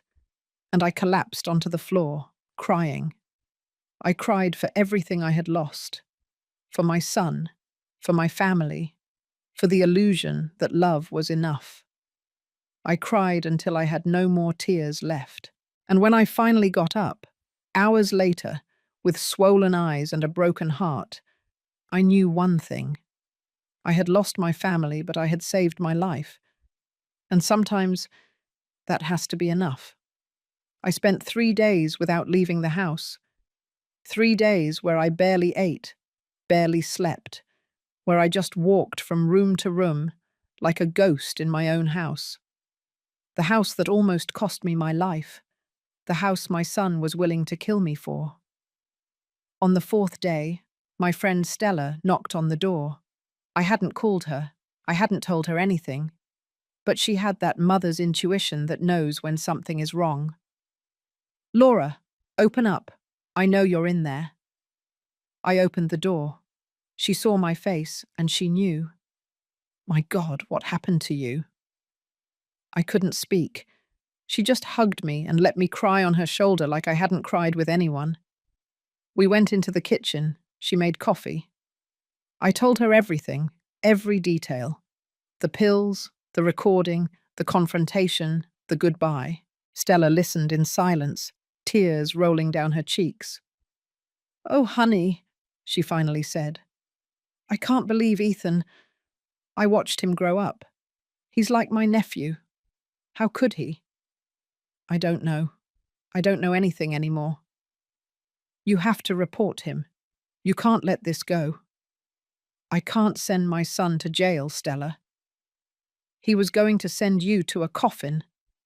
The words were harsh, but true. I know, but he's my son. I can't. Stella sighed. Then what are you going to do? I don't know. I thought about selling the house, about moving far away, starting over somewhere else. At your age, alone? What else can I do? I can't stay here. This house is full of memories. Of Robert, of Ethan when he was a child. I can't look at these rooms anymore without thinking about everything I lost. Stella took my hand. Honey, listen to me closely. You didn't lose anything. They lost you. You are the victim here. Don't let them take your home too. Every time you see these walls, you will remember that you survived, that you were stronger, that you didn't let yourself be defeated. She squeezed my hand. This house is yours. You paid for it with your sweat, with your work, with your years alongside Robert. Don't let Ethan and that viper take it from you too. They already took your peace. Don't give them the pleasure of taking your home too. Her words hit me hard. She was right. Why did I have to be the one to leave? Why did I have to be the one to lose my house, my neighborhood, my life? They were the ones who had done wrong. But I can't stay here alone, I said. Not after all this. Then don't stay alone. Rent the extra bedrooms. Find company. There are girls who are studying and need an affordable place near the university. You have 4 empty bedrooms. You could rent 2 or 3. Have income. And most importantly, have people in the house, not be alone. The idea surprised me.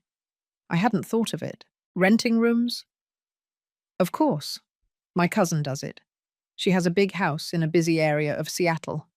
She rents 3 bedrooms to students. They pay her $800 each per month. That's $2,400 a month. Plus your pension, you would live comfortably. And you would have company. Young people who look out for you without feeling obligated. I don't know, Stella. At least think about it. Don't make decisions now while you are hurting. Give yourself time. And in the meantime, stay with me for a few days. You shouldn't be alone. I accepted. I went to Stella's house with a small suitcase. I stayed a week. During that week, I thought a lot.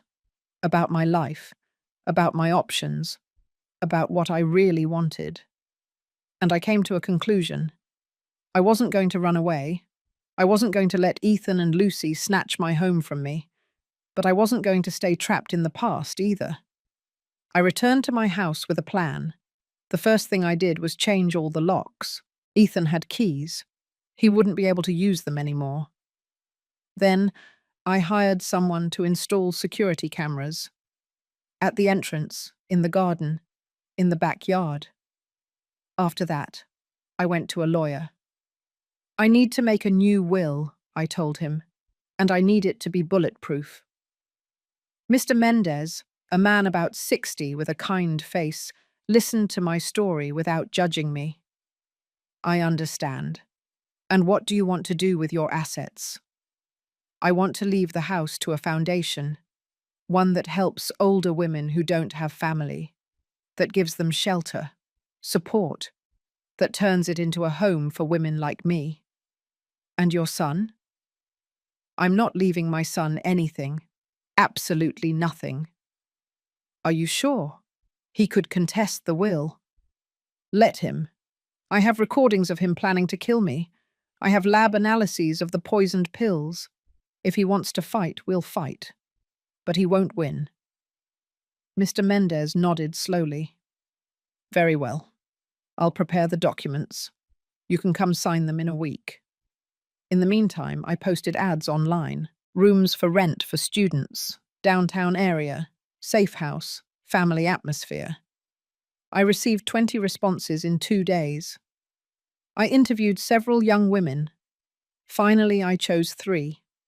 Carla, a 23-year-old veterinary student, sweet, quiet, responsible.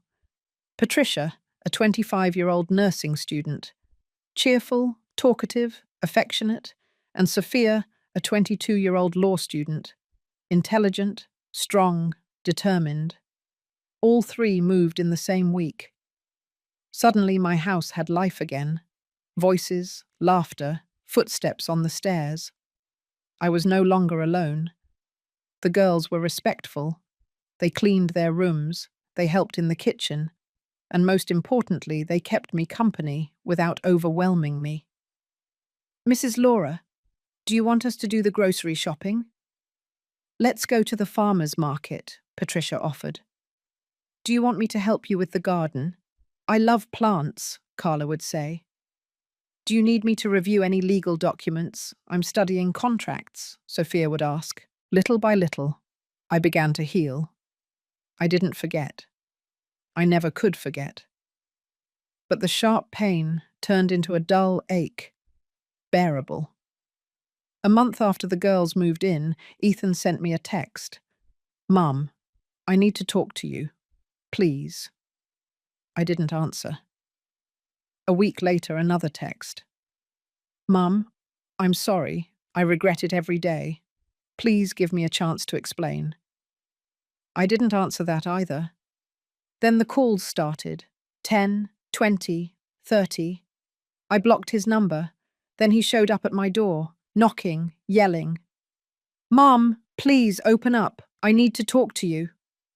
The security cameras recorded everything. I watched him from my phone, from the living room, without moving. Patricia came down the stairs. Mrs. Laura, someone is knocking. Do you want me to open it? No, leave him. He'll get tired. Is it your son? Not anymore. Patricia didn't ask any more questions. She went back up to her room.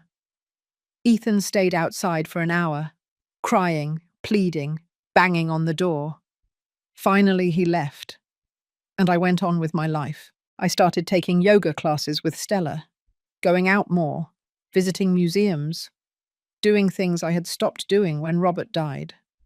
When my life revolved only around my son, I discovered that I had friends, people who appreciated me, not for my house, not for my money, just for being me.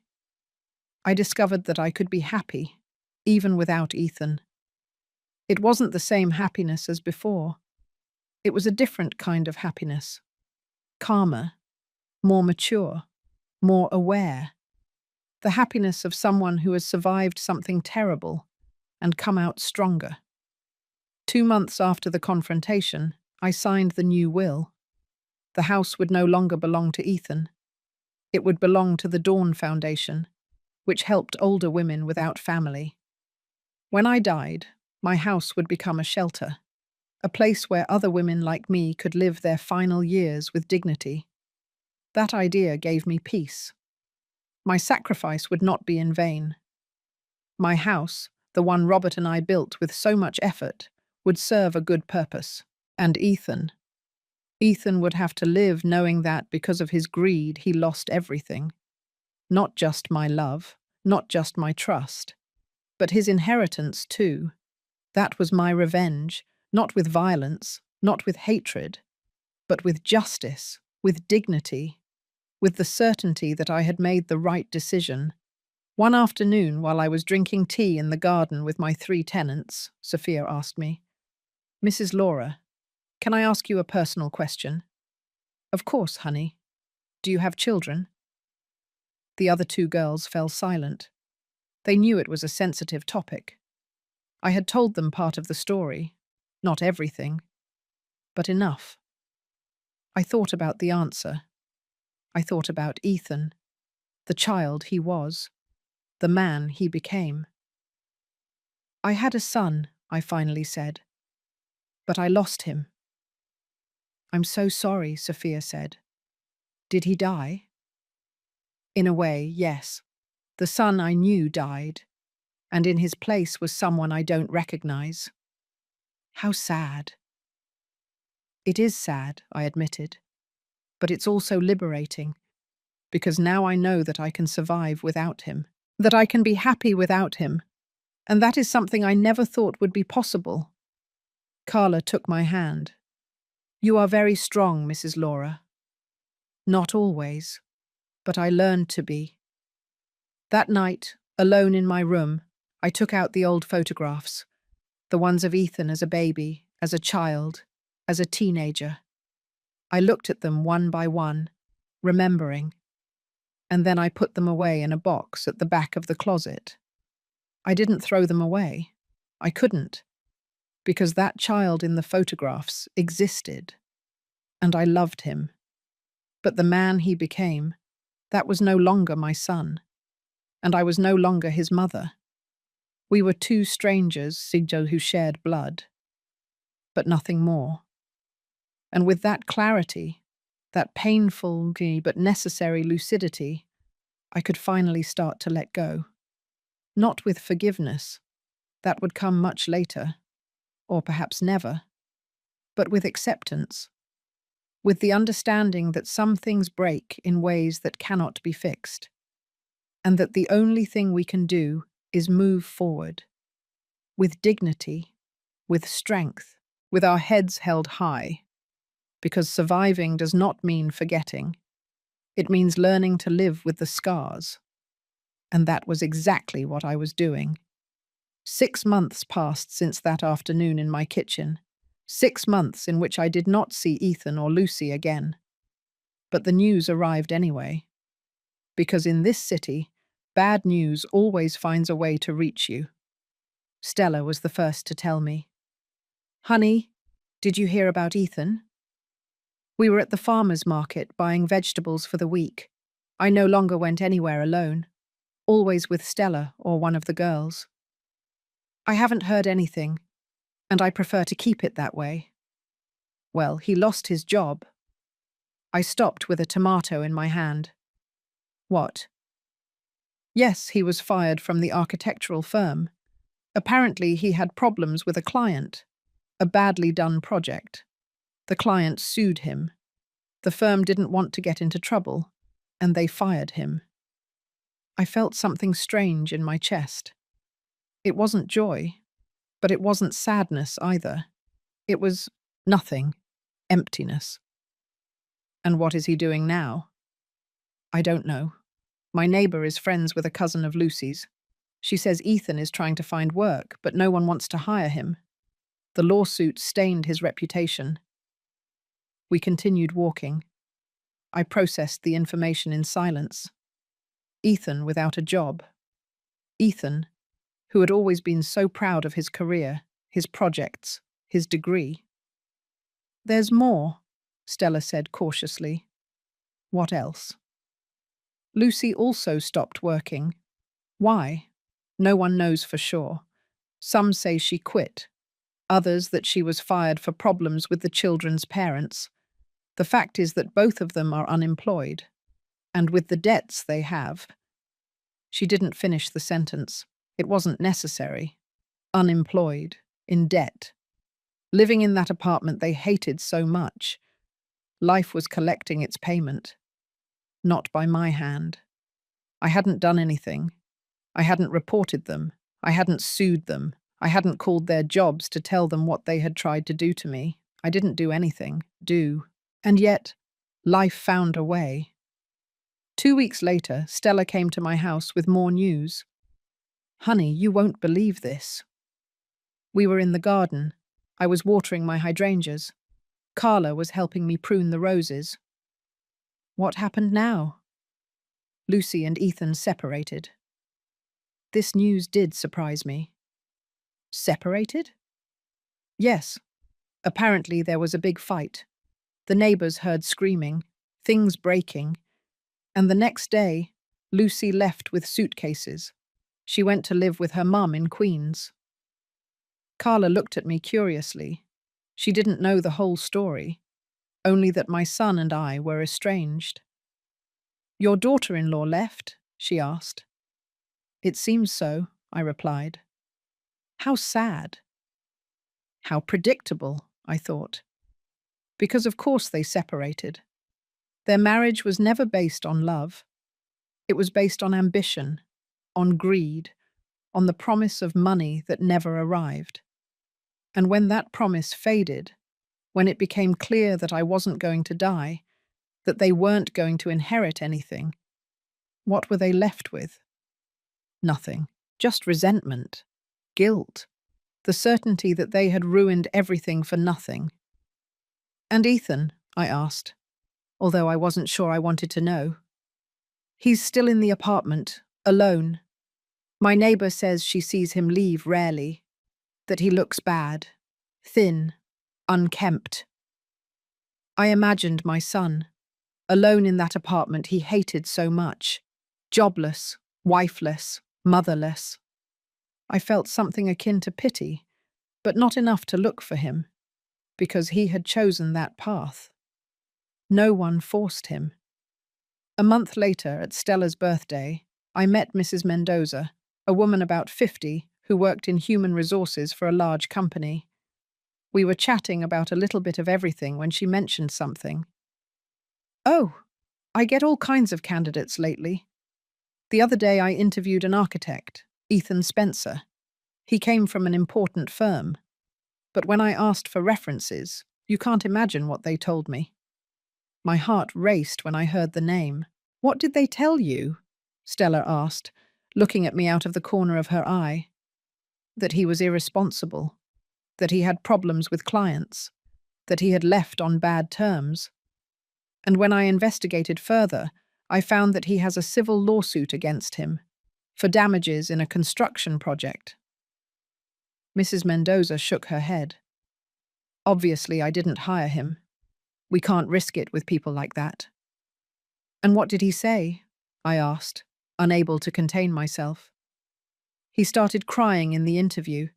He told me he needed the job, that he had debts, that his life was destroyed.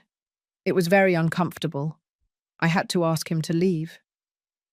The image of Ethan crying in an office, begging for work, broke something inside me, but not enough to forgive him, because I remembered another image, that of him and Lucy planning my death, talking about me as if I were an obstacle, as if my life was worthless.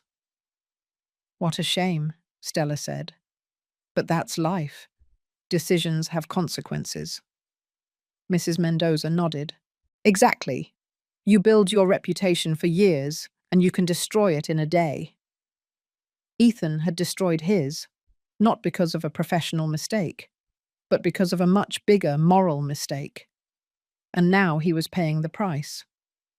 3 more months passed. I continued with my life, my tenants, my routine, my yoga classes, my outings with Stella. It was a quiet, simple life, but it was mine. One afternoon, Patricia came home from the university, agitated. "Mrs. Laura, you won't believe what I saw." "What happened, honey?"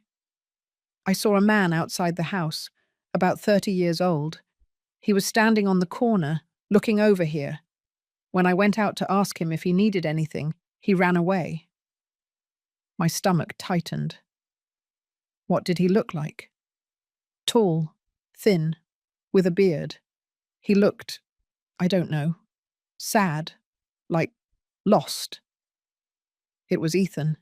It had to be. I checked the security cameras, and there he was, in the recording from that morning, standing on the corner, looking at my house, for more than an hour, than an id. He didn't come closer, he didn't knock, he just looked, as if he wanted to come in but didn't dare, as if he wanted to go back to a time that no longer existed. I saw him on the cameras 3 other times that week, always at the same time, always on the same corner. He never approached. I asked Sophia, the law student, to help me. "Honey, I need you to draft a restraining order." "Against whom?" "Against my son." Sophia said nothing. She just nodded and started working on the documents. A week later, an officer showed up at Ethan's apartment with the papers. Restraining order. He couldn't come within 200 yards of my house. If he did, he could go to jail. After that, he stopped showing up. But the news kept coming. That he had been evicted from the apartment for lack of payment. That he was living with a friend. That he had started drinking. Every piece of news was like a raindrop, small but constant, and together they formed a pool of misery. Ethan's life was crumbling, piece by piece. Not because of me. I hadn't done anything to destroy him. He had done it all himself. His decisions, his actions, his consequences. A year after the confrontation, Stella called me early one morning. "Honey, are you sitting down?" "Yes. What's wrong?" "Lucy is in the hospital." "What happened to her?" "She tried to commit suicide. Pills." Her mum found her in time and rushed her to the emergency room. I was silent, processing. Lucy, the woman who had planned my death with such coldness, had now tried to take her own life. Is she okay? Physically, yes. They saved her. But they say she's very bad psychologically, that she has severe depression, that she can't stop crying. And Ethan? I don't know if he knows. They don't have contact anymore. But, honey, this is heavy. Don't you feel anything? I thought about the question. Did I feel anything? I feel pity, I finally said, but not guilt. What she did, what they did to me, was real, and the consequences are also real. I don't wish them ill, but I'm not going to carry their pain either. You're right, Stella said. I just wanted you to know. We hung up. I sat in my living room, in the house I almost lost, surrounded by the life I had rebuilt, and I understood something. Justice doesn't always come with sirens and judges. Sometimes it comes in silence, in the natural consequences of our own actions. Ethan and Lucy had tried to take a shortcut, to gain wealth without working for it, to inherit without waiting, and in the process they had lost everything. Their jobs, their marriage, their dignity, their peace of mind. Not because I punished them, but because life has a way of balancing things, of collecting the debts we think are never paid. Ethan once called me crazy when I told him I couldn't simply give them my house. Years later, I was told, he was seen wandering the streets, talking to himself, with that vacant look of someone who has lost all sense and purpose. Life always collects its debts. And I, the woman they wanted to kill, was still here, breathing, living, loving my garden, laughing with my tenants, drinking coffee with Stella. Alive, while they drowned in the swamp they created themselves. That was justice, not perfect, not satisfying in the way the movies make us believe, but real and sufficient. Today I turned 61 years old, 2 years since that afternoon that changed my life forever. The girls made me a cake. Carla decorated the house with flowers from the garden. Patricia cooked my favorite dish. Sophia invited Stella and some of my friends. It was a small, intimate party, full of genuine laughter and sincere hugs. No one mentioned Ethan, but I thought about him. I thought about the boy he was, the birthdays we celebrated together, how Robert carried him on his shoulders so he could blow out the candles. That child no longer exists, and the man he became, he made his choices. A month ago I received a letter. It was slipped under my door, unstamped, left by hand. It was from Ethan. Mum, I know I don't have the right to write to you. I know I don't deserve your forgiveness, but I need you to know something. I regret it every day.